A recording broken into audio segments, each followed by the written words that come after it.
ஏரியில கல்லுக்கு பதிலா ஹியூமனோட ஸ்கல் இருந்தா எப்படி இருக்கும்? நீ என்ன சொல்ற? செகண்ட் வேர்ல்டு வார் முடிஞ்சதுக்கு அப்புறமா 1942ல ஒரு பிரிட்டிஷ் ஃபாரஸ்ட் ஆஃபீஸர் என்ன பண்ணியிருக்காருன்னா, உத்தரகாண்ட் ஸ்டேட்ல இருக்க இமயமலை சைடு ஒரு ரவுண்ட்ஸ் போயிட்டு இருந்திருக்காரு. அப்ப கடல் மட்டத்துல இருந்து 5029 மீட்டர்ல அமைஞ்சிருக்க ஒரு ஏரி ஒன்ன பாக்குறாரு.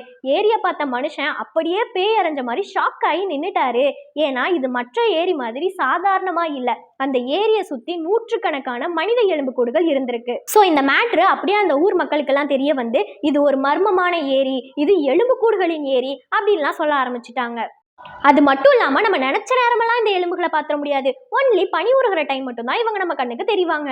இதை கண்டுபிடிச்சு கிட்டத்தட்ட ஒரு 80 வருஷத்துக்கு மேல இருந்தாலுமே இது யாரோட எலும்பு, இங்க எப்படி வந்துச்சு, எப்படி இறந்தாங்கன்னு இப்ப வரைக்கும் கண்டுபிடிக்க முடியல. ஆனா இதுக்கு நிறைய கதைகள்லாம் சொல்லப்படுது.